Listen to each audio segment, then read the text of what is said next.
বন্ধুরা, আজকে এই ভিডিওটা দেখার আগে আপনাদেরকে রিকোয়েস্ট করে বলবো, আপনারা যখন রাত্রে বিছানার মধ্যে একা শুয়ে থাকবেন তখন কিন্তু এই ভিডিওটা দেখার চেষ্টা করবেন। সম্পূর্ণ যখন একা থাকবেন, একা দেখবেন এই ভিডিওটা। তো আজকে এই ভিডিওটার মাধ্যমে এমন একটি অ্যাপ্লিকেশন শেয়ার করব আপনাদেরকে, সেই অ্যাপ্লিকেশনের মধ্যে আপনারা কিন্তু এই ফটো দিয়ে চমৎকার চমৎকার একটি এমন একটি জিনিস করতে পারবেন, সেই জিনিসটা দেখার পর কিন্তু আপনাদের চোখ কিন্তু কপালে উঠে যাবে। তো ভিডিওটা লাস্ট পর্যন্ত দেখবেন, তবে কিন্তু আপনারা বুঝতে পারবেন এবং আপনি বলতে বাধ্য হবেন যে অল ইন্ডিয়া বাংলা টিপস আগে কেন এই অ্যাপ্লিকেশনটা শেয়ার করেনি।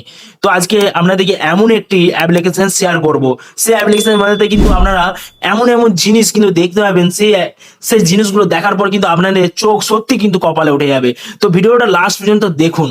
তো আপনারা যদি আমার চ্যানেলে নতুন হয়ে থাকেন, অবশ্যই এখানে যে সাবস্ক্রাইব কালো বাটনটা দেখতে পাচ্ছেন, এখানে সাবস্ক্রাইব করে দেবেন এবং এখানে যে লাইক বাটনটা দেখতে পাচ্ছেন, এখানে একটি লাইক করে দেবেন এবং এখানে আপনাদের যে কোনো একটি কমেন্ট করে দিবেন। তো আপনারা যেটা করবেন, আপনারা আপনাদের মোবাইল ফোন থেকে যে কোনো একটি ব্রাউজার ওপেন করে নেবেন। তো আমি গুগল ব্রাউজারটাকে ওপেন করে নিলাম। ওপেন করার পর আপনারা এখানে যে সার্চ বাটনটা দেখতে পাচ্ছেন, এখানে সার্চ করে নেবেন। এখানে সার্চ করে নেবেন জিমিনাই বলে। তো আমি জিমিনাই বলে সার্চ করে নিলাম। সার্চ করার পরে এখানে দেখবেন গুগল জিমিনাই বলে একটি অপশন আছে। এই অপশনটাতে আপনারা টাচ করবেন। টাচ করার পর এখানে কিছুক্ষণ অপেক্ষা করবেন। অপেক্ষা করার পর আপনাদের যে জিমেলটা আছে, এখানে আপনাদের লগ ইন হয়ে চলে আসবে। আসার পর এখানে দেখবেন লেখা আছে ক্রিয়েট এমোজি। তো এটাতে আপনারা টাচ করবেন।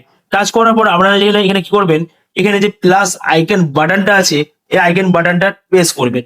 প্রেস করার পর আপনারা দেখবেন এখানে চারটে চিহ্ন চলে আসবে। এখানে দেখবেন update file, update device, photo, এখানে চলে আসবে। আসার পর আপনারা এখানে কি করবেন, আপডেট ফাইল বলে যে অপশনটা আছে, এই অপশনটা প্রেস করবেন। প্রেস করার পর এখানে দেখবেন ফটো ইজ ভিডিও চলে আসবে। এই অপশনটা ক্লিক করবেন। ক্লিক করার পর আপনারা এখান থেকে যে কোনো একটি ফটো সিলেক্ট করে নেবেন। তো বন্ধুরা, আমি একটি ফটো সিলেক্ট করে নিয়েছি। সিলেক্ট করার পর আমি একটা ফর্ম ফর্ম কিন্তু কপি করে রেখেছিলাম, সেটা কিন্তু পেস্ট করে দিলাম। করার পর এখানে কিন্তু যেই সেন্ড চিহ্নটা দেখতে পাচ্ছেন, এই সেন্ড চিহ্নটাতে আপনারা টাচ করবেন। টাচ করার পর এখানে কিছুক্ষণ অপেক্ষা করবেন। অপেক্ষা করলে কিন্তু আপনাদের একটি চমৎকার ফটো হয়ে চলে আসবে। তো বন্ধুরা, দেখতেই পাচ্ছেন এই ফটোটা আমি আপডেট করেছিলাম। আপডেট করার পর এই ফটোটা কিন্তু হয়ে চলে এসেছে। তো আপনারা এই ফটোটা কি করে ডাউনলোড করবেন, এখানে দেখবেন এইটা প্রেস করলে এখানে একটি নিচের দিকে সেভ বাটন আছে। এই বাটনটা প্রেস করলে কিন্তু আপনাদের ফটোটা কিন্তু সেভ হয়ে যাবে। কিন্তু সেভ হওয়ার পর আপনাদের যে গ্যালারি আছে, সেই গ্যালারিতে কিন্তু আপনাদের এই ফটোটা কিন্তু চলে যাবে।